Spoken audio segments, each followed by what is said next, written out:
must say it is an honor to stand here to represent this wonderful group of people. The last time I gave a big speech in front of a lot of people like this, it ended with me and 5 other guys on stage twerking to It's Raining Men. But fortunately for you, that will not be happening again today.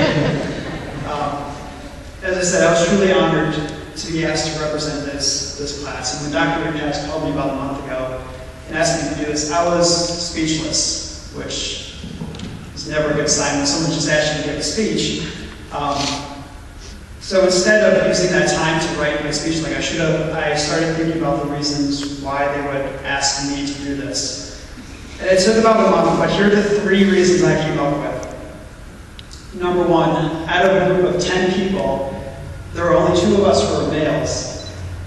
And instead of choosing between the 8 females, it was easier to choose between the 2 of us. And because Matt now lives in North Carolina, I won by default. So, pretty close, right? The second reason is that when Dr. Ripaz was looking in the directory to find the number of the person she actually wanted to give the speech, she mistakenly dialed my number and just had to go along with it.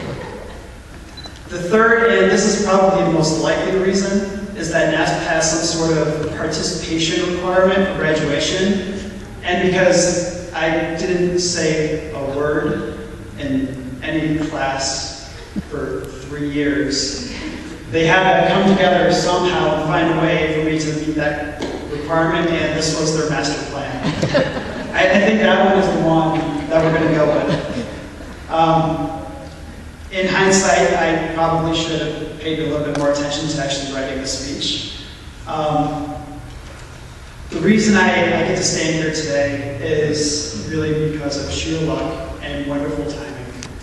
I have spent a lot of time reflecting on my life over the past 3 years, and I couldn't help but think of how different everything would be had I decided to go back to school 1 year sooner.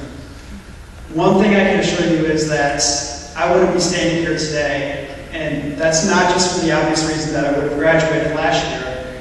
It's because of this wonderful group of people that I get to work with every day.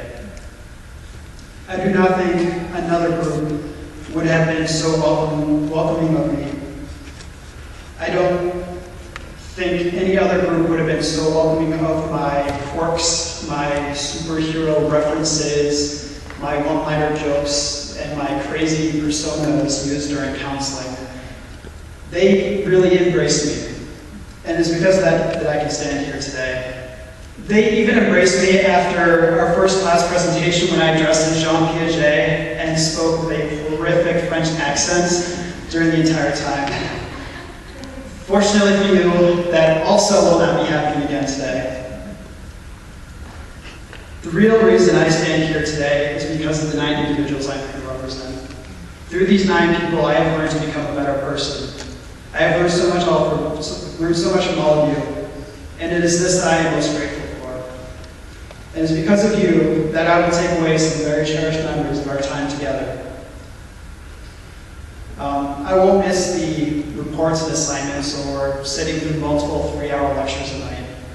I'm taking away some very fond memories of my friend Tara Roberts, including the flat tire in the parking lot, where Matt and I were doing all the grunt work and the girls were just standing around taking photos of us.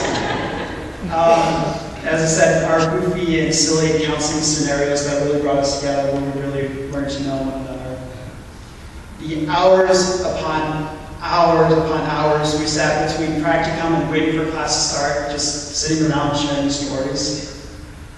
That awkward first lunch at orientation where no one said anything at all the entire day.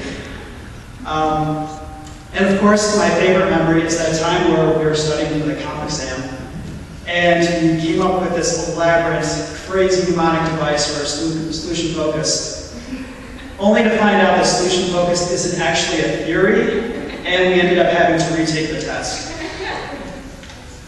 I've also asked some of my fellow graduates to share their memories over the past 3 years. And even though he's not here today, the overwhelming majority said watching Dr. Stevenson zip line across the pond at his house. Another very fond memory was that crazy second semester that really brought us all together and truly defined our cohort. One of them actually even said graduation, which I thought was a little bit weird. I don't think that counts as a memory yet.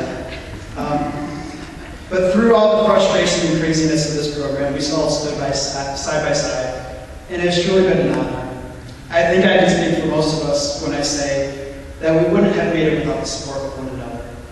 And we are truly fortunate because of that.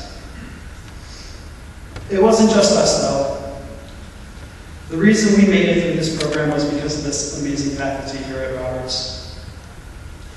Each of them have helped us bloom and grow into what we are today. Never have I had professors who have taken such a personal interest in our development. Every step of this journey has been about helping us succeed, providing us the support we needed, and pushing us out of our comfort zones, to the point where our comfort zones are little specks in a far-off place. The impact they have had on us is something we can only wish to have on our future students.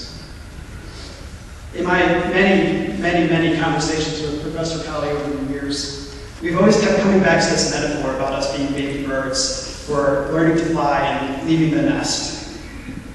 Well, sometimes I feel like they're pushing me out of that nest and I'm not ready. I do know that because of my experiences here at Roberts, I will be able to fly. But today I'd like to offer a new metaphor going forward, that we are trees. We came here as seedlings.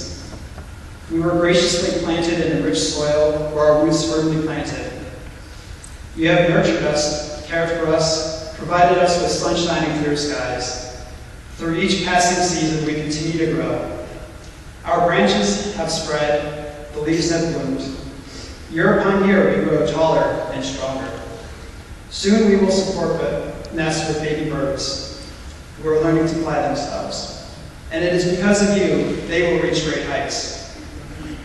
Just a little side note, the first time I practiced this speech, I did it in front of my wife, and at this point, her eyes were just filled with tears. And she looked at me and said, "I cannot believe you're going to be responsible for baby birds." Thank you for that vote of confidence. Anyway, in the spirit of us being trees, not the self-confidence of our significant others, I do have to say that these psychologists and counselors that have come together and decided to donate a tree to the campus of Roberts as a gift to you and a reminder of our continuing growth and how because of you, baby birds everywhere will learn to fly. Thank you.